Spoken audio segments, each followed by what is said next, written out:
Tout simplement parce qu'il était un peu timide, un petit peu réservé, des résultats très réguliers mais pas de panache.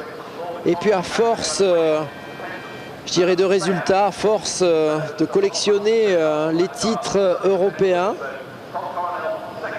mondial l'année dernière, il s'est véritablement créé un nom au niveau international et une reconnaissance au plus haut niveau. Oui, il s'est blindé, il est devenu plus solide, plus charismatique, plus emblématique. Il est devenu le porte-parole des pilotes également. Et tout le monde aujourd'hui s'accorde à le traiter en patron du peloton, hein, véritablement. Andy Priaulx bien parti pour empocher un 3e titre consécutif, le 2e titre mondial. 5 points d'avance pour lui sur Augusto Farfus et 7 sur Jörg Müller. La bagarre va se jouer entre ces trois-là. La semaine prochaine, live sur Eurosport. La saga de la Ligue 2 passe à Brest. Les Bretons accueillent Strasbourg, 3e du championnat. Saut à ski, retrouvez les plus grands techniciens du haut vol avec le début de la Coupe du Monde. Découvrez de nouveaux qualifiés en Coupe de l'UEFA comme en Ligue des Champions. Ligue 2, Brest-Strasbourg, Coupe du Monde de saut à ski et Coupes européennes, c'est la semaine prochaine, live sur Eurosport.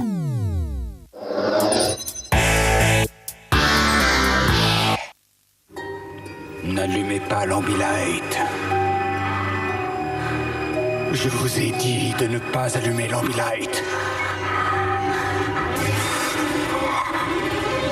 Je vous avais prévenu de ne pas le faire.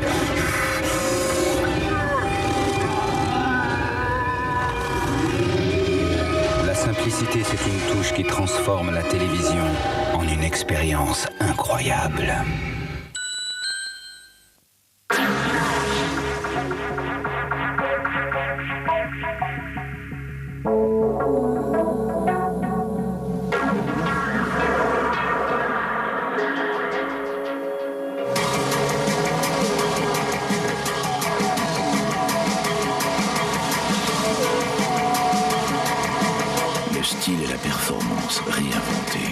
Seat FR, l'homme et l'automobile ne font qu'un.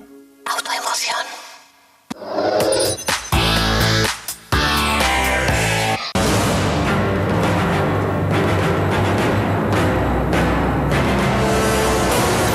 Roulez des mécaniques avec Motorsport Weekend, le rendez-vous des accros de la vitesse sur 2 ou 4 roues. Rallye, motocross, Champ Car, NASCAR, GT, MotoGP, Superbike. Avec tous les résultats du week-end, embrayez sur les analyses, les interviews et les dernières infos. Un magazine complet pour faire le tour de l'actu à plein régime. Motorsport Weekend, passez à la vitesse supérieure tous les dimanches soirs, seulement sur Eurosport. Technologie Formula, Kumho. Dans quelques instants, le départ de la dernière course de la saison de ce championnat WTCC. 3 hommes sont encore en course pour décrocher le Graal, le titre mondial. Augusto Farfus et son Alfa Romeo ici. Mais Augusto n'est plus en tête de ce championnat.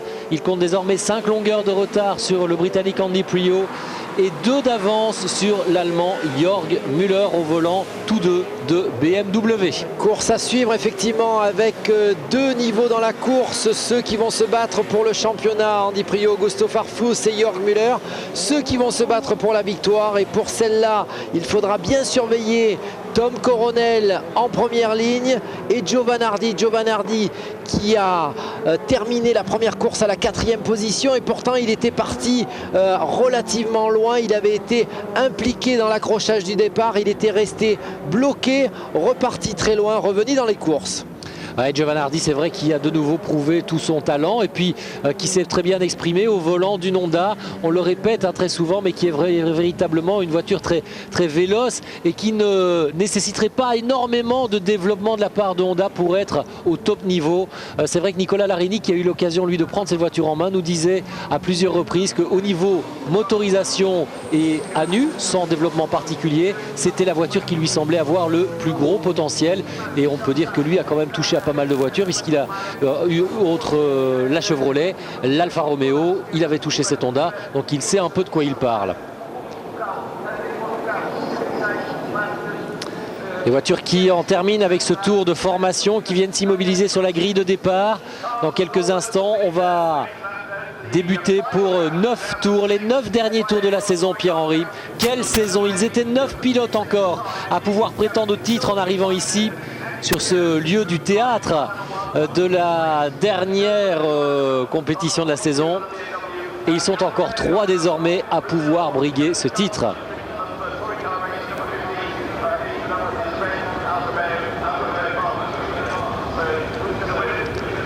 Trois hommes pour un titre. 3 hommes pour un titre. Andy Priaulx, Augusto Farfus, Jörg Müller. Voilà le résumé de cette ultime manche de la saison. Le dénouement du championnat WTCC. Dans moins d'une demi-heure désormais, on connaîtra le nom du champion du monde. Ce sera un pilote BMW ou un pilote Alfa Romeo. Le départ de la 20e et dernière manche dans un instant avec le lancement de la procédure. Peter Terting à gauche, Tom Coronel à droite, et Peter Terting qui tente d'empêcher Jörg Müller de passer, mais Jörg Müller est passé et il est en tête. Jörg Müller en tête, attention côte à côte avec Tom Coronel, ça a déjà frotté pour Peter Terting sur le rail, mais ça continue. Assez chaud, c'est bouillant et Jörg Müller va virer en tête. Juste derrière lui, il y a Augusto Farfus qui a pris un excellent départ aussi. Oh, ça a touché encore, me semble-t-il. Oui, Farfus a touché fort. Farfus a touché fort. Et je ne pense pas. Et voilà, c'est terminé pour Augusto. C'est terminé pour Augusto Farfus. Attention, crevaison pour le pilote de France, ça ne passera pas. Et c'est passé quand même. Ah, c'est passé, mais à moitié seulement. Gros bouchon. Et est-ce qu'Andy Priaulx est passé ou pas? Est-ce que Priaulx est passé? Je pense que Priaulx est passé, Jacques. Jörg Müller est en tête. Derrière, il y a une Seat, c'est celle de Peter Terting, qui est venu taper très fort ici. Là, on était au niveau de Jordi. Est-ce que c'est pas Richard Reidel? On ne voit pas bien le numéro non plus. Peut-être Reidel. En attendant, Jörg Müller, le pilote allemand, un départ exceptionnel du pilote allemand. Il a fait le forcing. Il est en train de creuser un écart important. Avec 2, 3, 4 CA derrière lui. Je ne sais pas si Andy Priaulx est là. Pierre-Henri, je ne suis pas certain que Priaulx soit là. Avec Gabriele Tarquini. Un nouveau tête à queue avec visiblement un feu qui commence à se et une Chevrolet sur la droite aussi. Il me semble que c'est Gabriele Tarquini et une Chevrolet qui ont été impliqués. Andy Priaulx est passé, Jacques. Andy Priaulx bien à l'écran, suivi comme son ombre par Giovanardi. Alors, on a Jörg Müller. Ensuite, il y a ces 4 Seat et puis il y aurait alors Andy Priaulx, c'est ça? Oui. Terting, Ivan Müller, Coronel, Thompson, et puis ensuite Giovanardi. Oh, attention. Mais il va falloir dégager un ensemble de voitures. On s'est activé du côté du premier virage. Allez, malheureusement, 2 voitures sont encore immobilisées. Celle d'Augusto Farfus. C'est dommage pour Augusto Farfus. C'est terminé. Il était vraiment hyper agressif. 2e position derrière Jörg Müller au départ. Safety car, Pierre-Henri. Safety car. 2 pilotes ne peuvent plus que s'imposer au championnat du monde. Il s'agit de Jörg Müller, le pilote en tête, et Andy Priaulx.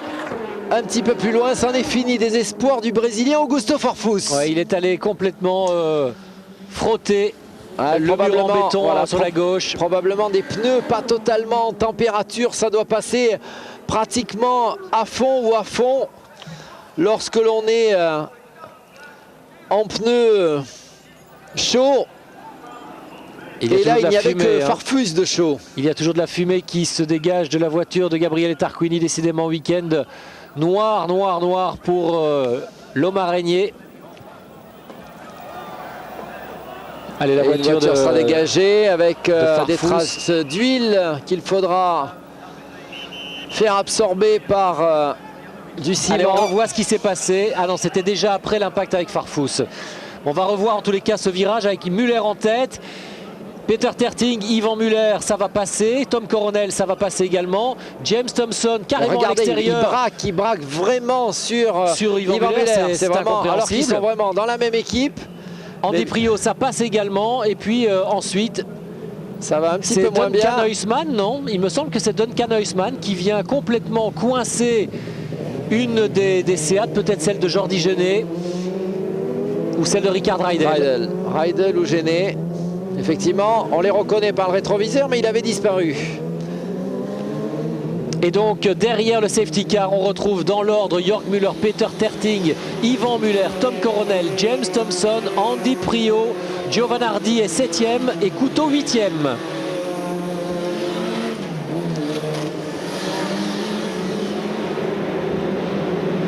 Alors pour le moment, Pierre-Henri, on aurait Priaulx avec 72 points et Jörg Müller avec 72 points. Andy Priaulx serait champion du monde au nombre de victoires.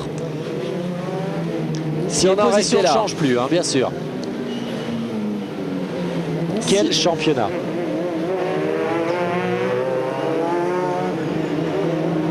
Ça va pas être facile pour Andy Priaulx. Ça va pas être facile pour Andy Priaulx parce que juste derrière lui, il y a Giovanardi. Et Giovanardi, à mon avis, il est quand même plus rapide et il a moins à perdre qu'Andy Priaulx. Donc il va jouer le tout pour le tout. Devant Andy Priaulx, il y a des pilotes qui ne se battent pas pour le championnat et qui vont pas du tout lui faciliter la tâche. Il s'agit de Thompson, Coronel, Yvan Muller, on n'en parle pas. Thompson, et Peter Terting, non plus. Pour Thompson, il y aura peut-être d'ailleurs une petite rivalité anglo-anglaise. Et on revoit l'impact entre Gabriele Tarquini et la Chevrolet. Il me semble que c'est celle de Robuff ou de Nicolas Larini. Chevrolet, quel week-end pour Chevrolet. Ils repartiront pas avec beaucoup de pièces détachées. C'est clair qu'il y a eu de la maintenance hein, là. Et on repartira sûrement léger car il y a eu vraiment des gros chocs du côté de Chevrolet pour Nicolas Larini, Alain Menu. Ouais, les équipes de Ray Malloch auront été mises à contribution.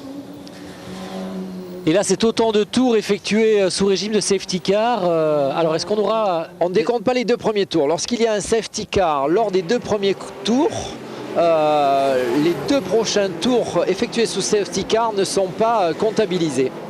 Alors que l'on revoyait là une superbe passe d'armes entre Tom Coronel et c'était Thompson ou Yvan Muller? Je ne peux pas vous dire, Jacques, j'avais mes yeux rivés sur le point de règlement. Sur un point de règlement que je souhaite vérifier.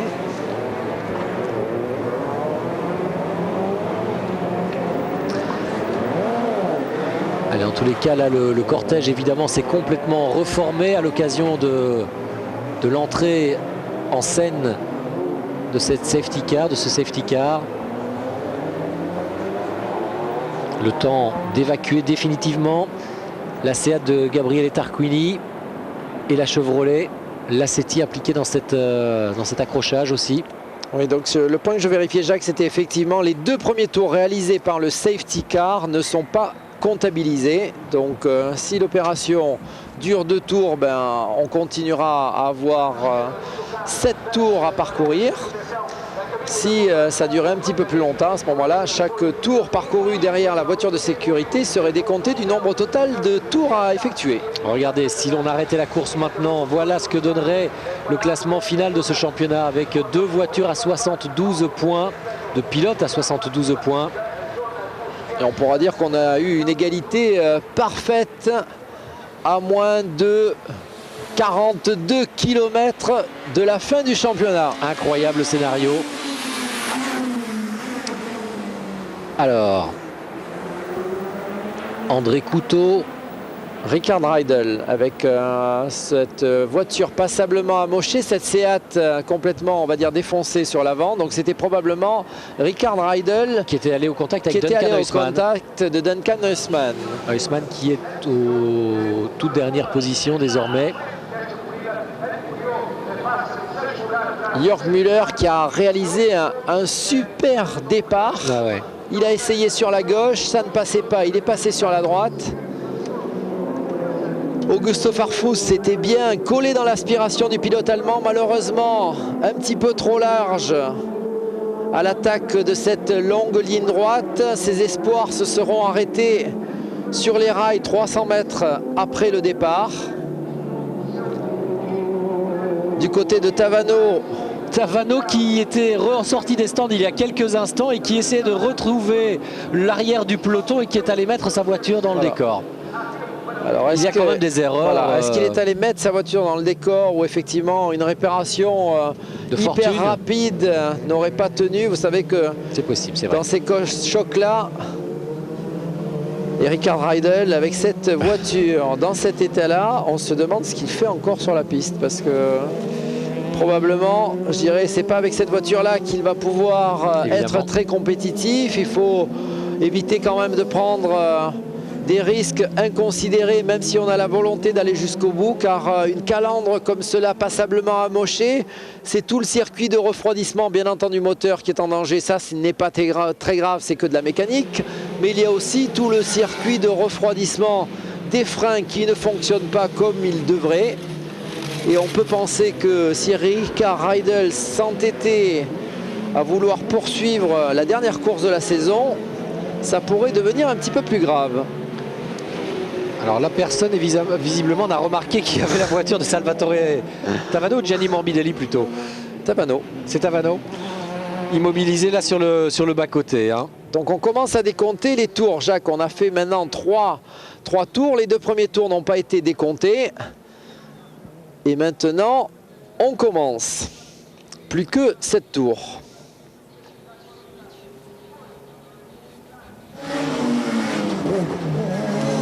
La voiture de Tarquini qui n'a pas encore été définitivement enlevée. Une voiture sur laquelle on voit bien que les commissaires ont dû utiliser les extincteurs. Ouais, pour Gabriele Tarquini aussi, cette fin de saison ne lui laissera pas les meilleurs souvenirs. Ouais, alors qu'il était leader du championnat hein, juste avant l'épreuve de Valence. Et ça doit être long pour Andy Priaulx. Andy Priaulx, bien entendu, qui est renseigné sur sa position, sur la comptabilité des points. Son team manager, Bart Mompey, le lui a signalé. Et Andy Priaulx doit commencer à faire ses petits calculs. Effectivement, il se sait sous la menace de Giovanardi qui est derrière lui, et puis il sait qu'il a une armada de Seat qui n'a rien à perdre devant lui, donc il doit avoir hâte que la course reprenne. Le départ sera lancé, donc on aura toujours ce goulet d'étranglement en bout de ligne droite où il faudra passer au travers.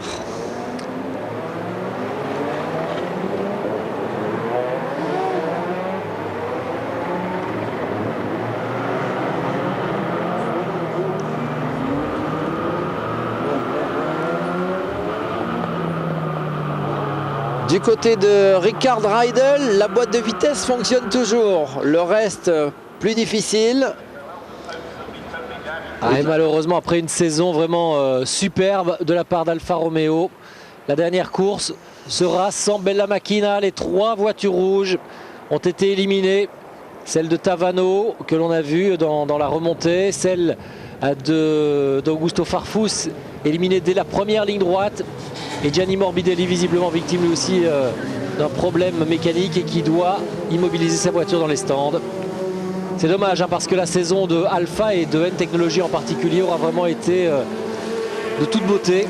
Je crois qu'on ne pourra pas reprocher grand-chose à Augusto Farfus. Il aura tout tenté jusqu'au bout. Son pilotage aura permis à Alpha de sortir du lot tout au long de la saison, et cela au prix de risques toujours à la limite. Aujourd'hui, s'il voulait garder un espoir de s'imposer, il fallait absolument remporter la victoire.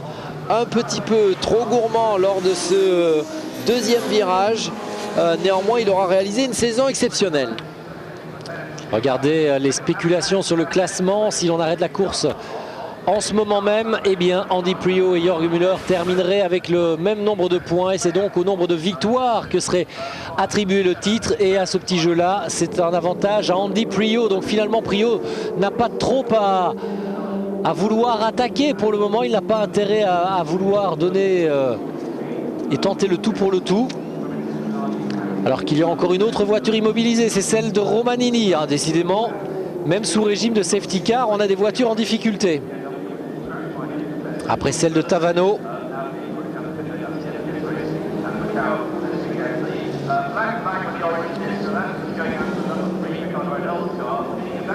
À Macao, c'est souvent le cas. On assiste à ces balais de safety car.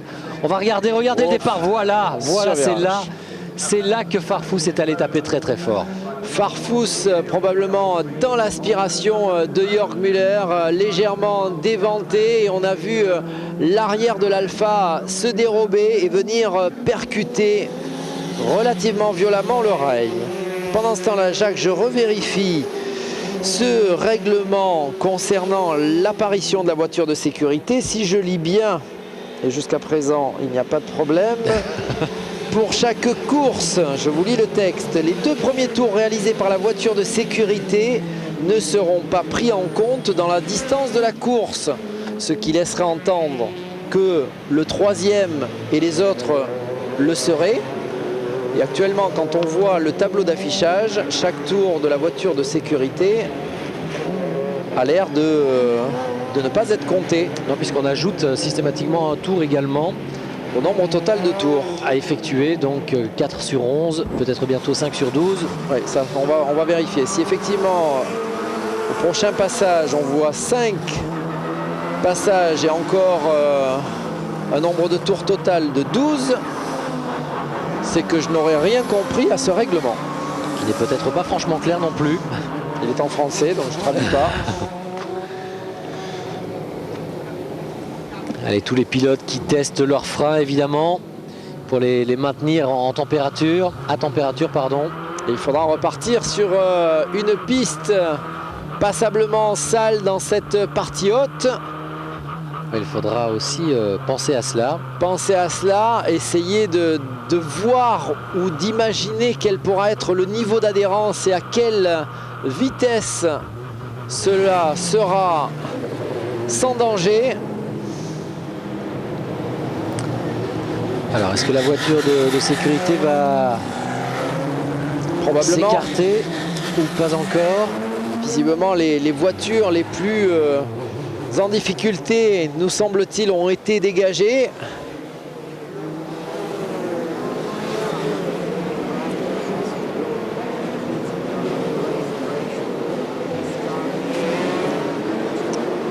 Et voilà Pierre-Henri. Effectivement, on nous a signalé que la direction de course avait rappelé Ricard Reidel dans les stands car il ne souhaitait pas s'arrêter. On lui a rappelé que sa voiture était un petit peu trop dangereuse.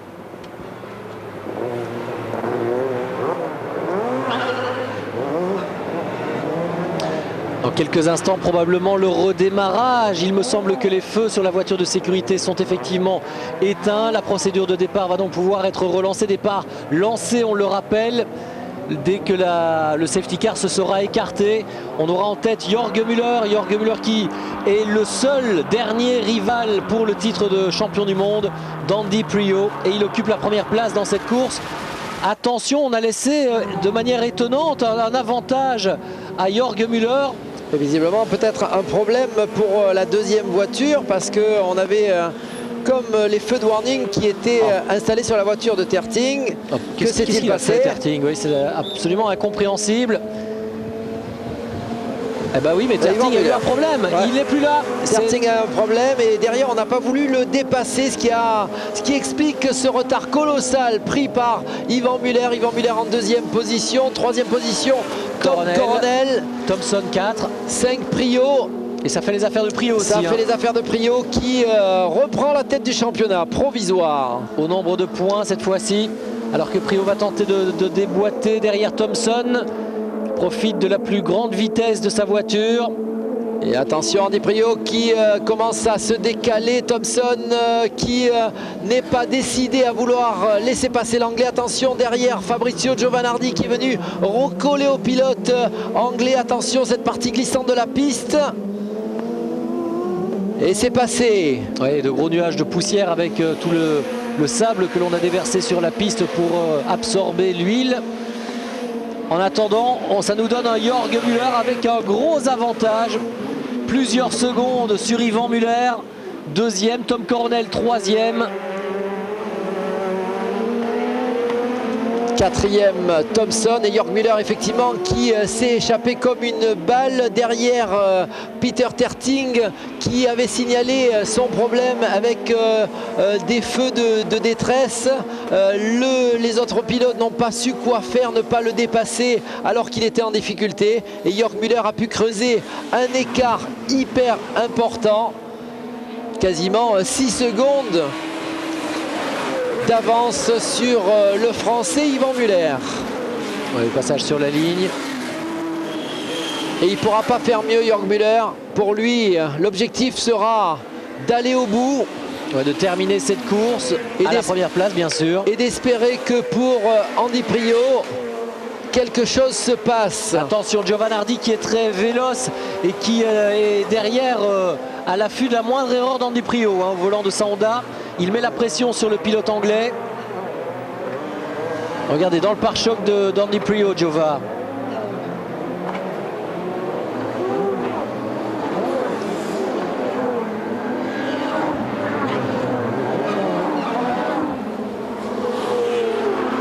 Avec cette caméra arrière pour Andy Priaulx. Giovanardi très rapide. Oh, il y a de la tension chez Bart Mampay. Ouais, pour l'instant, Jacques, si les positions restaient inchangées, Andy Priaulx, ça serait le vainqueur du championnat avec un tout petit point d'avance. Une image intéressante quand même, Pierre-Henri, que l'on vient de voir dans les stands. À côté de Bart Mampay, il y avait Mario Theissen. Le même Mario Theissen qui, 9 fois sur 10 généralement, est dans le stand de chez Schnitzer avec Charlie Lam. Aujourd'hui, il a changé d'amis. Il est à côté de Bart Mampay parce qu'il sent que le titre devrait plutôt basculer là-bas. Une chose est sûre, c'est que le titre reviendra à BMW du côté des pilotes. Ça, c'est sûr. Jörg Müller en tête avec 5 secondes d'avance sur Yvan Müller. Yvan Müller sous la pression de Tom Coronel. Thompson est 4e, Priaulx 5e. Giovanardi juste derrière. Il a laissé s'éloigner un petit peu Andy Priaulx. Ouais, visiblement quelques difficultés pour Giovanardi, très rapide en début de course. Et puis là, un petit écart qui donne un bol d'air au pilote britannique. Attention, Yvan Müller, toujours sous la menace de Tom Coronel. Hein. C'est chaud entre ces deux-là.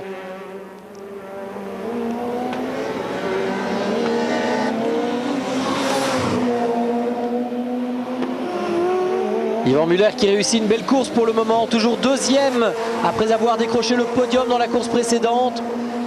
Ah, sa Seat se comporte bien, il en tire le maximum, Yvan. Yvan qui en tire le maximum, Tom Coronel qui essaye de suivre le niveau, de prouver qu'il est au niveau de tous ces pilotes d'usine. Pris en sandwich entre les deux pilotes du Team Oreca, Yvan Müller et Thompson. On rappelle que devant il y a Jörg Müller avec 5 secondes d'avance.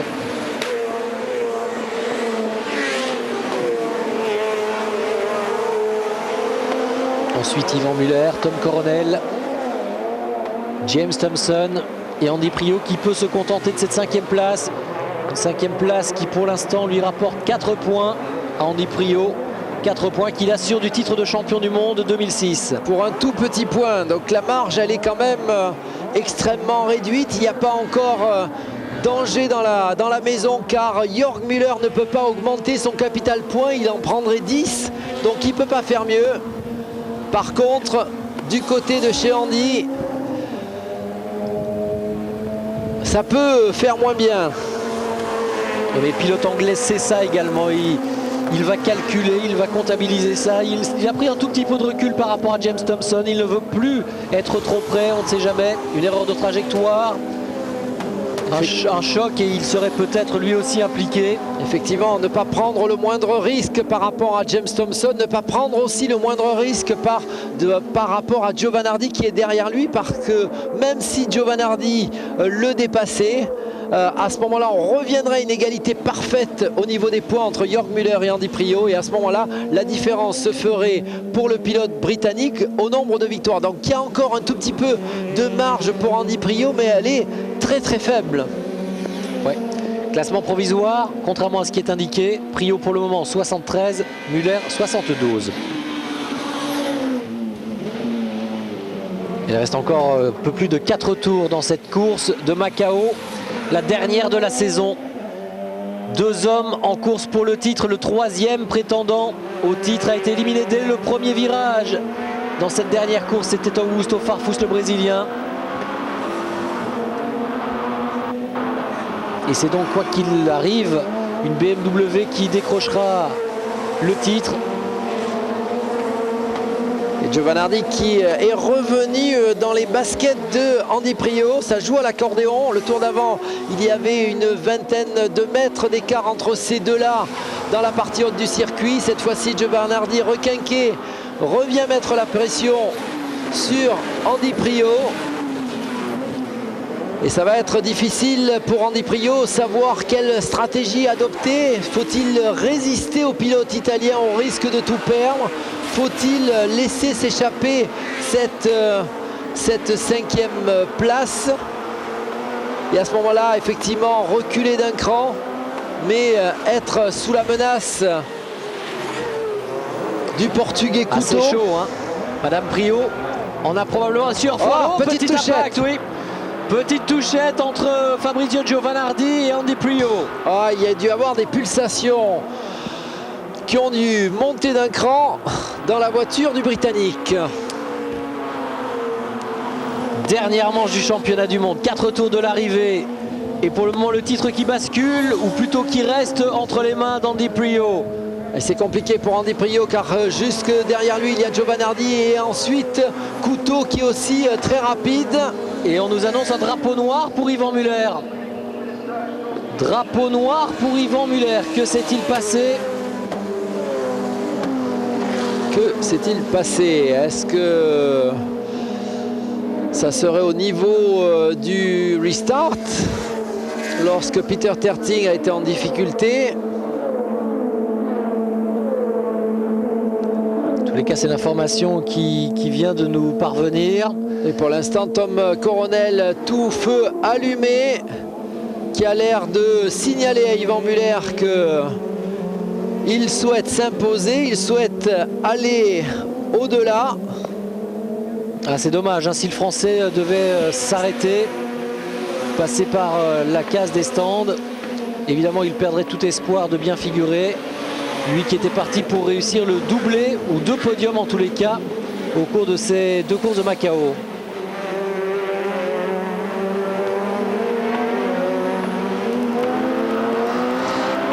La bagarre qui fait toujours rage entre Andy Priaulx, toujours pour le moment en passe de décrocher son 2e titre mondial consécutif, et Fabrizio Giovanardi.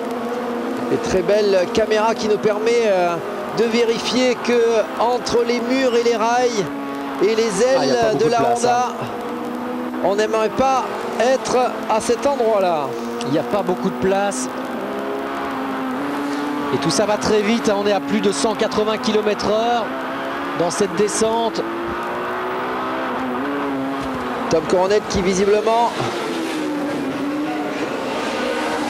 n'a pas réussi à s'imposer pour l'instant sur le Français Yvan Muller. Yvan Muller pour lequel on nous a annoncé un drapeau noir. Mais il a, vous le savez, 3 tours pour effectuer sa pénalité. Et ça revient hyper près pour Giovanardi dans le pare-choc. Et dès la réaccélération, en revanche, l'anglais s'envole. Hein.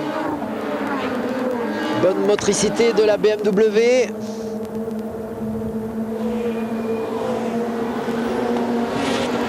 Effectivement, un petit bol d'oxygène léger dans cette partie basse du circuit.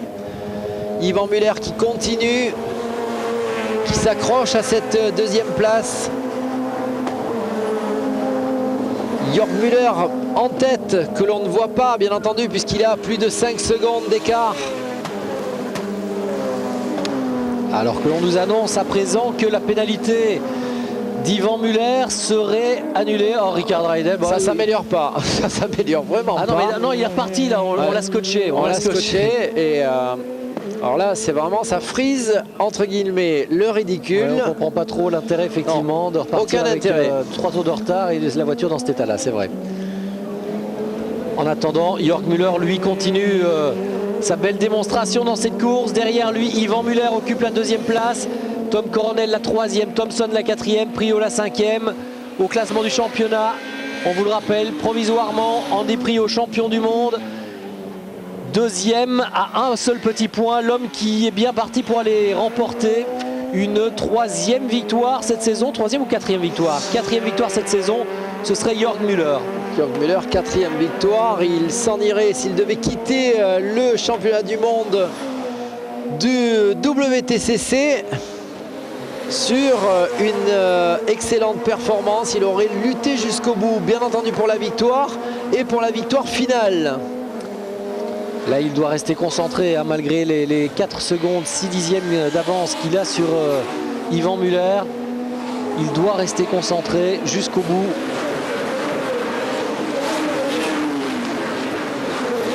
Les deux Seat ici qui ont fait un petit peu le break par rapport à James Thompson. Un petit peu plus loin. Ensuite, Priaulx qui aussi a décramponné Giovanardi. Et Tom Coronel qui réalise avec sa Seat orange et noir une course fabuleuse. On vous rappellera qu'il est le vainqueur cette année du Trophée des Indépendants, réservé entre guillemets aux écuries privées et aux pilotes, je dirais peut-être pas totalement au niveau. Ce sera sûrement la dernière année où on verra Tom Coronel participer à ce trophée-là, car aujourd'hui, il prouve être totalement au niveau de ses collègues. Oui, on le savait, hein, qu'il avait plus ou moins le niveau de pilotage de ses collègues. Bon, il n'avait pas, lui, pu bénéficier d'un volant officiel.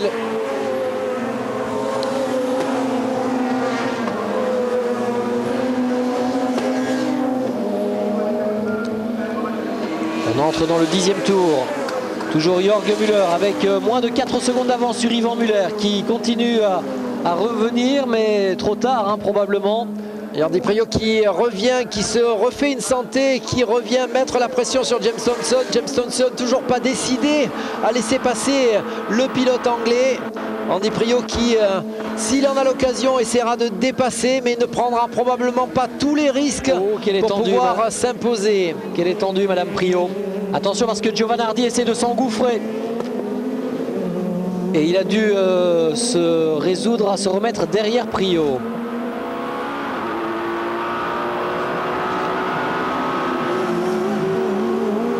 Caméra embarquée avec le probable futur champion du monde. Mais attention, tout peut encore arriver. Il est dans le pare-choc de James Thompson, Andy Priaulx. Et ne pas trop mettre la pression sur Thompson dans cette partie du circuit. On voit Thompson littéralement à l'attaque avec une voiture qui bouge, qui se dérobe légèrement.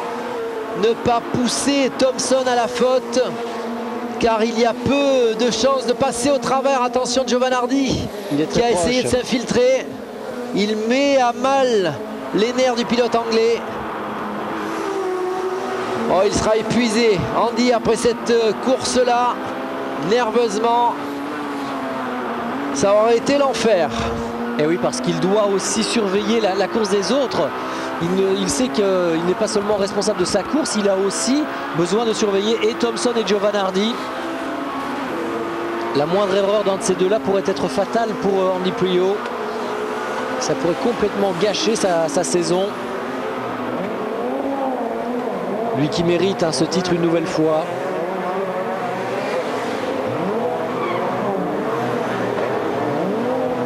Et toujours des pertes de motricité à la réaccélération en sortie de cette épingle en dévers. Jörg Müller qui va prendre un tour supplémentaire. Un Rickard Reidel. Ou tout du moins ce qu'il en reste. Je crois qu'il est allé vers les stands, Rickard Reidel. Dernier tour probablement signalé, oui, à tous les concurrents. On est entré dans le dernier tour pour le leader de cette épreuve, Jörg Müller. Arrêt définitif pour Reidel. Yvan Muller tient toujours une deuxième merveilleuse place, le pilote français. Décidément, il aura été un des rois de Macao.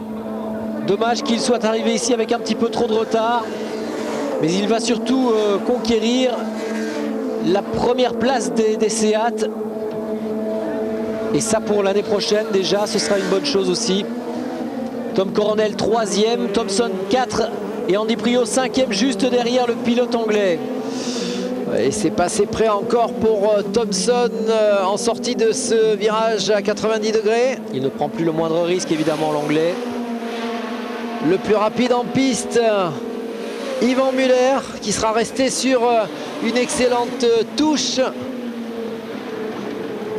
2 podiums pour ces 2 dernières courses, bien remonté dans le classement. Et un tour le plus rapide. Et un tour le plus rapide.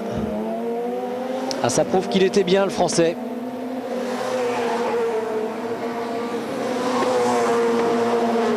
Allez, jusqu'au bout comme ça.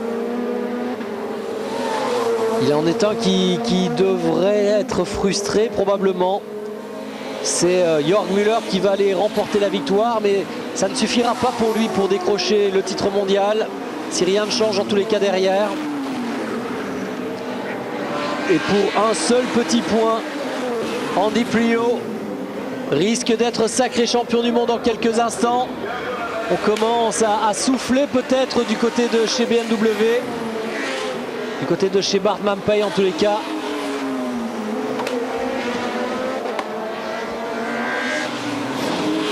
Les derniers hectomètres. Un Allemand pour remporter la dernière course de la saison. Et un Anglais probablement pour décrocher une nouvelle fois le titre mondial. Et un triomphe BMW, la victoire au général.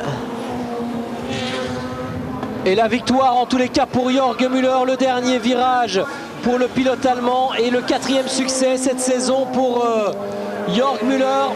Un succès qui ne sera pas suffisant.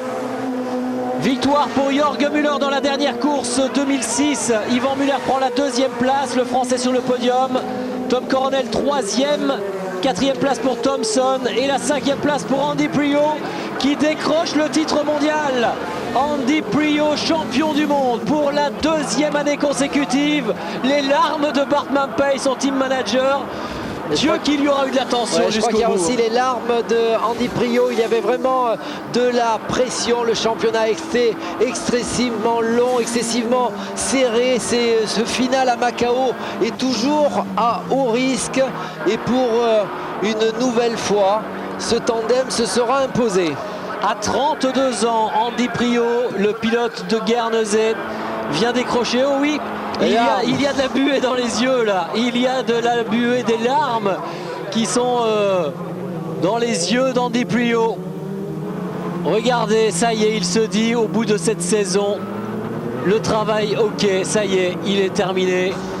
Et pour la 3e saison consécutive, Priaulx est champion dans cette catégorie de tourisme. Pour la 2e année consécutive, le plus haut titre champion du monde, FIA WTCC. Ça y est, il peut se lâcher, il peut y croire enfin. Il est champion du monde. Andy Priaulx, vainqueur, on le rappelle, cette saison à 5 reprises, 5 victoires. 4 victoires pour Jörg Müller. Les 2 hommes qui auront été les plus réguliers dans ce championnat. Un championnat dans lequel, je pense, Augusto Farfus prendra la 3e place et la 4e place pour Yvan Muller. Yvan Muller 4e grâce à son podium une nouvelle fois, qui termine avec un total de 62 points. Le Français aura réussi une entrée tonitruante dans ce championnat du monde. Et il sera bien revenu car il occupait la 8e place en arrivant ici à Macao. Donc bien remonté, néanmoins il y avait quand même beaucoup de pilotes présents et qui ne sont pas passés au travers, tels Andy Priaulx, Jörg Müller et Augusto Farfus. Allez, Madame Priaulx est ravie évidemment. La victoire pour son bonhomme de pilote. Andy Priaulx, bravo.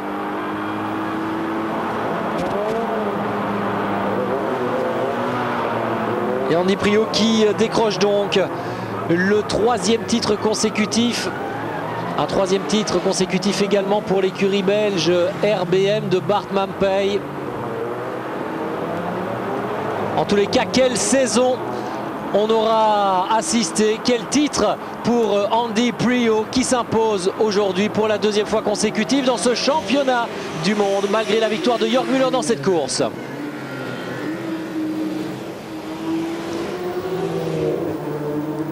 Pierre-Henri, ça y est, la saison 2006 s'achève. On va d'ores et déjà pouvoir se tourner vers 2007. Avant cela, on va savourer un peu les derniers instants de cette course. Ce podium, le succès pour Andy Priaulx, le succès pour BMW. Une nouvelle fois, la petite structure belge RBM qui fait la nique au mastodon allemand de chez Schnitzer Motorsport. Oui, c'est vraiment incroyable et aucun détail n'est laissé au hasard dans cette équipe-là, dans la préparation de cette voiture, dans la préparation des week-ends. On l'a vu que cette victoire, bien entendu, c'est la victoire d'un pilote, mais c'est aussi la victoire d'une écurie où on aura du début jusqu'à la fin poussé, on n'aura rien lâché. On se rappellera de courses où Andy Priaulx était allé chercher un tout petit point miraculeusement, et ce petit point acquis, me semble-t-il, à Valence, alors qu'il repartait de nulle part, aura aujourd'hui toute son importance.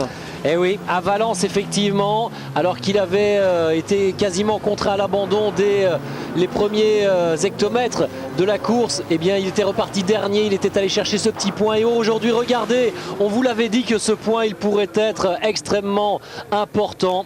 Eh bien, effectivement, ce petit point permet à Andy Priaulx d'être aujourd'hui champion du monde pour la deuxième fois consécutive. Jörg Müller semble également très content. Je pense qu'il aura cru jusqu'au bout. Ouais, il aura défendu jusqu'au bout ses chances. Il avait dit qu'ici, il était quand même pas spécialement avantagé. On vous rappellera que Jörg Müller avait 75 kg de handicap de poids. Andy Priaulx n'en avait que 45. Donc l'avantage n'était pas au pilote allemand. Il aura néanmoins fait ce qu'il avait dit, c'est-à-dire attaquer jusqu'au bout et peut-être quitter ce championnat sur une dernière victoire. Andy Priaulx avec Fabio Ravaioli, le patron de cette série au niveau de la communication et de la presse.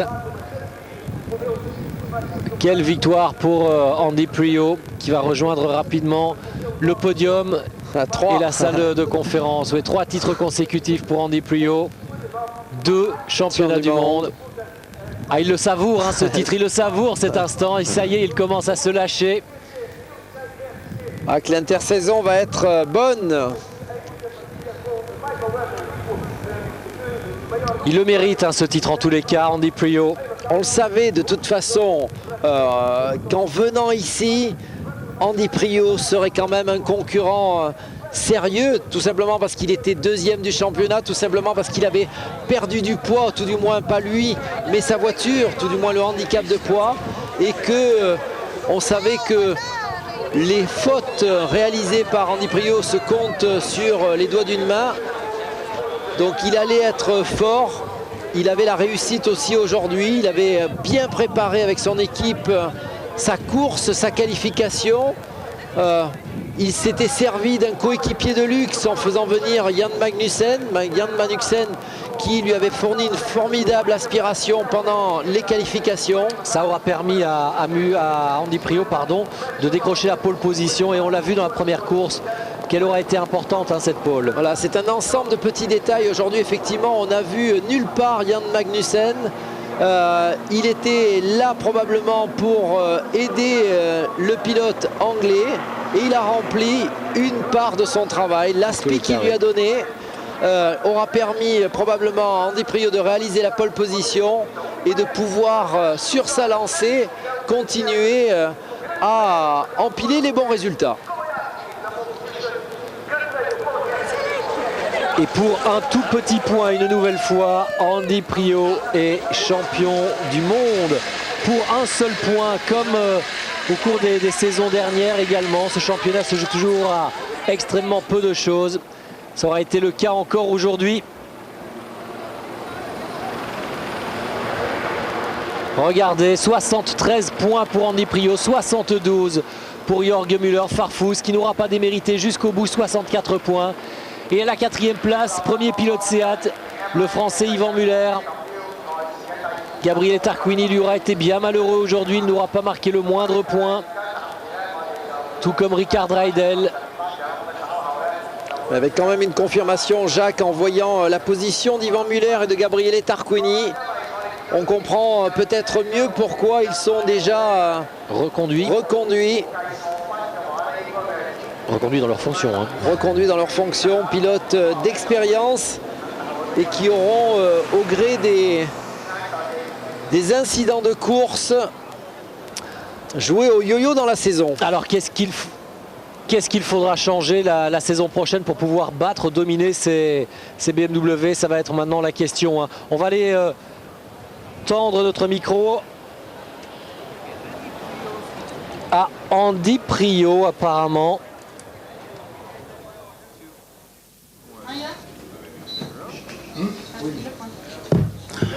Andy Priaulx, you're world champion. Ça y est Andy, vous êtes champion du monde pour la 2e fois consécutive. Qu'est-ce que vous avez à cet instant dans votre tête? C'est presque trop de prendre ça. Vous savez, dans la 2e course, je ne pouvais pas avoir cette pression-là comme cela avec Giovanardi derrière moi. On l'a fait. Ça a été une journée hyper difficile. Je suis super content de BMW. Mes enfants, ma femme. Je crois vraiment pas ce qui m'arrive, c'est-à-dire remporter 3 titres d'affilée. Ça veut dire beaucoup plus pour moi.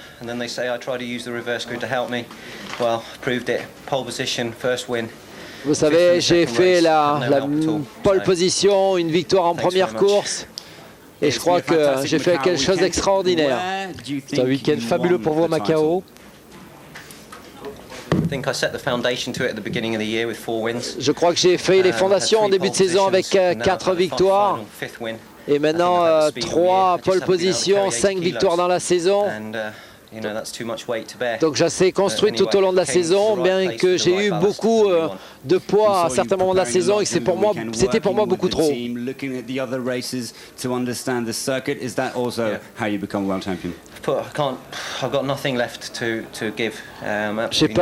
Je pouvais rien donner de plus, je suis détruit physiquement, moralement.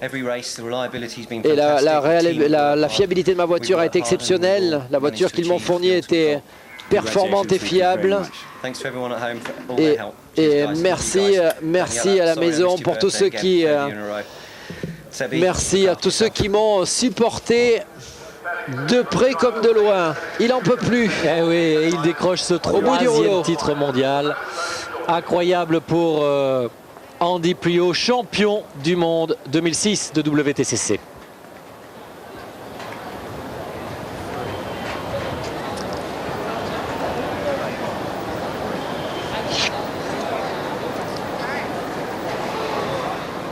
Jörg Müller est également là et il a le sourire, Jörg. Jörg, une belle victoire dans la 2e manche. Et finalement battu pour un seul petit point. Vous savez, le titre constructeur a été remporté par BMW, c'était la plus importante. J'ai remporté la dernière course, donc je suis content. Je savais que j'avais 75 kilos, donc ça serait hyper difficile. Mais mon team a fait quelque chose d'incroyable lors des 4 dernières courses. Et car en début de saison, avec du poids dans ma voiture, j'étais pas très performant. Et puis au fur et à mesure, on a amélioré tout ça. Malgré le poids et le handicap de poids, et gagner à Macao, c'est pour moi génial. Vous savez, il y a toujours des accidents à Macao. C'était toujours la même chose. C'était la même chose dans la Porsche Super Cup. Donc ça fait partie d'ici. Andy remporte le titre. Qu'est-ce que vous en pensez? Vous savez, j'ai eu pas mal d'endroits où je n'ai marqué aucun point. Et c'est bien entendu, c'est quelque chose que vous n'avez pas besoin. Vous savez, je crois qu'on a eu beaucoup de problèmes en début de saison, spécialement quand on avait du poids, et avec une grille aussi compétitive de pilotes. Et il fallait absolument être dans les 8 premiers si vous n'êtes pas totalement au niveau. Et donc là, on imagine qu'il envoie les meilleures salutations à toute sa famille en disant... Ça fait partie du jeu. Ouais, les messages codés probablement aussi pour toute la famille de Jörg Müller qui termine à une brillante deuxième place à ce championnat. Un seul petit point. Mais une nouvelle fois, Schnitzer est battu. On avait discuté de cela avec Charlie Lam il y a quelques jours encore. Charlie qui disait il faut absolument que Schnitzer gagne à nouveau. Eh bien, Schnitzer ne gagne pas. Même s'ils se sont imposés dans des courses, ils n'ont pas remporté le championnat. Yvan, superbe week-end pour vous. Pourtant, il y a 15 ans que vous n'étiez plus venu ici à Macao. Oui, bien entendu, la dernière fois que je suis venu ici, je suis venu en 91 en Formule 3. Je ne suis pas revenu depuis, c'est pour ça que j'espérais pas ça du tout. Mais dès le début, mon team m'a donné une bonne voiture, je me sentais à l'aise et étape par étape, j'ai amélioré mes temps pour finalement emporter le meilleur temps en course. Donc vous dire que j'ai bien progressé tout au long du week-end. Cette année a été une année d'apprentissage pour vous. L'an prochain, ce sera l'étape suivante. Bien entendu, pour moi, ça a été la première saison complète. Donc, bien entendu, pour une première saison, on aurait pu espérer un peu plus, mais vous savez que chaque erreur vous pénalise énormément. Terminer 4e du championnat avec autant de podiums, avec une victoire, je pense que c'est pas mal pour cette première saison. Bien entendu, je suis le premier pilote Seat au championnat, mais les autres pilotes ont eu beaucoup de problèmes. Les autres pilotes Seat ont eu beaucoup de problèmes aujourd'hui, ce qui m'a permis de remonter. Vous savez, il y a toujours une Seat pour remplacer l'autre, donc quand ce n'est pas les autres, c'est moi. Et bien voilà, on a eu les réactions des 3 principaux protagonistes. On va évidemment aussi ne pas oublier de joindre dans ce tour des vainqueurs le néerlandais Tom Coronel qui lui, on le rappelle, a décroché le trophée des indépendants. Tom Coronel, you're on the podium here in Macau. Must be a hell of a satisfaction. Podium pour vous à Macao, avec les grands parmi les teams officiels, ça doit être une grosse satisfaction. Vous savez, j'aime Macao, c'est la dernière course de la saison. Vous savez, en 2001, je menais la course et j'avais eu un accident. Et j'ai remporté le championnat des indépendants, donc je pense que c'est plutôt pas mal. Vous avez été très impressionnant tout au long de la saison. Qu'est-ce qui a fait la différence? Vous savez, il y a eu plusieurs courses où j'ai pas pu me battre totalement parce que je vérifiais ce qui se passait dans mes rétroviseurs. Je faisais beaucoup de courses tactiques pour ça. Il y a d'autres endroits où j'ai été pris dans des accrochages où je pouvais absolument rien faire. Mais terminer la dernière course en 3e position, c'est excellent pour moi, pour le team. Et pour Seat, je pense qu'effectivement c'est les meilleures choses pour préparer l'intersaison, car on se souvient souvent de la dernière course. Eh oui, ça marque les esprits effectivement pour renégocier des contrats, pour éventuellement obtenir des budgets supplémentaires. C'est toujours plutôt intéressant de se mettre en évidence lors de ce dernier rendez-vous. On vous rappelle la victoire dans cette dernière manche de la saison de Jörg Müller, la 2e place du Français Yvan Müller devant Tom Coronel. Mais le titre revient néanmoins à Andy Priaulx, champion du monde pour la 2e année consécutive, pour un seul petit point sur Jörg Müller.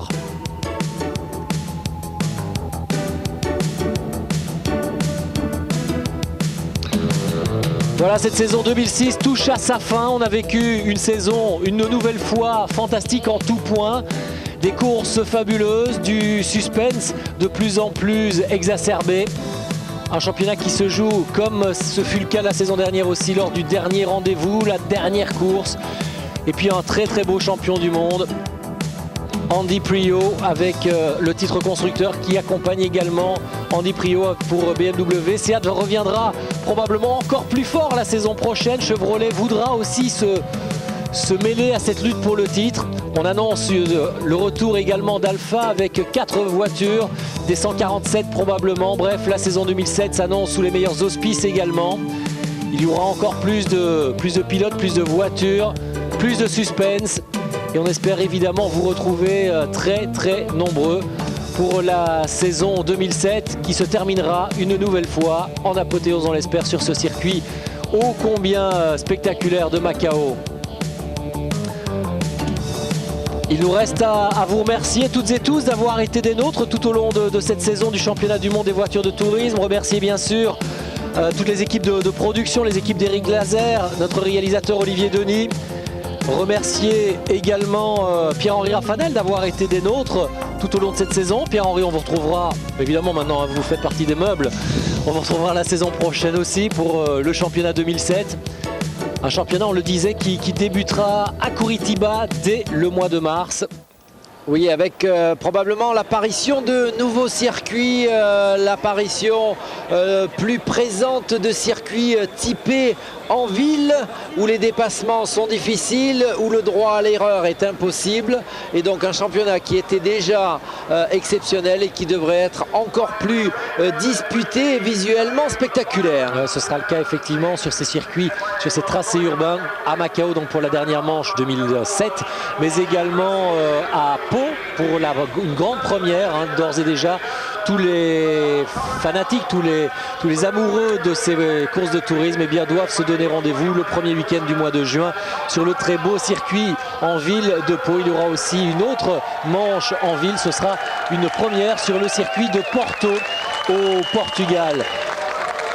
Bon, tout à l'heure, Tom Coronel avait buté sur cette troisième marche et avait failli s'allonger de tout son long. Cette fois-ci, il est rodé. Le Français Yvan Muller. Belle saison pour sa première année sur le circuit mondial, avec pas mal de circuits, de tracés effectivement qu'il a découvert, voire redécouvert. C'était le cas ici à Macao. Et puis cette belle 4e place, la première pour un pilote Seat. Yvan Muller qui, à n'en point douter, sera un des grandissimes favoris l'an prochain. Jörg Müller qui termine la saison en apothéose. Sera-t-il encore dans ce championnat WTCC l'an prochain ou bien rejoindra-t-il le DTM? C'est une des incertitudes, c'est une des rumeurs en tous les cas qui circulent pour le moment activement. Ce qui aura été incroyable tout au long de la saison, Jacques, c'est que des pilotes à un certain moment en difficulté puissent à un certain autre moment revenir sous les feux de l'actualité. Pendant un moment, Yvan Muller avait eu une passe excessivement difficile. Néanmoins, aujourd'hui, il est très présent. Il revient comme une balle au championnat en terminant à la 4e place. Ça avait été la même chose pour Jörg Müller. Jörg Müller dominé pendant un moment par son coéquipier Dirk Müller et qui finit magistralement. L'hymne allemand pour célébrer la dernière victoire de la saison, celle de Jörg Müller et de BMW.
Voilà le dernier podium de la saison avec 2 Müller, un Allemand, un Français et Tom Coronel, une BMW, 2 Seat. Il manque Alpha et Chevrolet pour montrer vraiment quels auront été les protagonistes tout au long de cette saison. Avec des constructeurs qui petit à petit se hissent au niveau de ceux qui occupent d'ores et déjà les premiers fauteuils depuis de nombreuses années. C'est le cas de BMW, c'est le cas d'Alfa Romeo.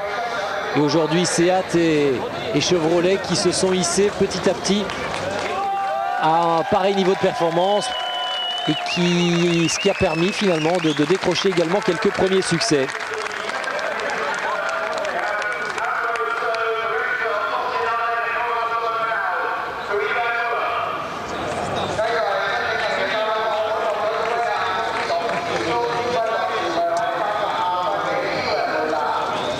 Et Yvan Muller qui aura juste changé de côté de podium, puisqu'à l'occasion de la première course, il était sur la 3e marche.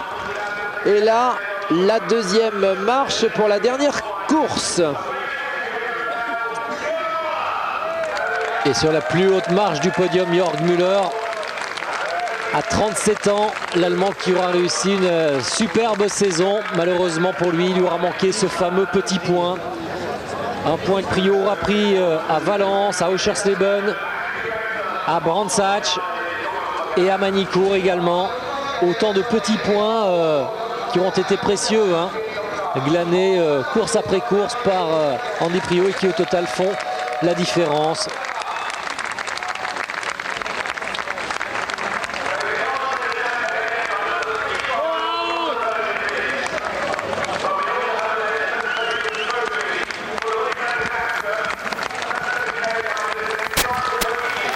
Voilà, le championnat s'achève donc. Le prochain rendez-vous WTCC, on vous le fixe donc au mois de mars prochain. Ce sera à Curitiba, au Brésil, pour l'ouverture du championnat, avec peut-être Augusto Farfus.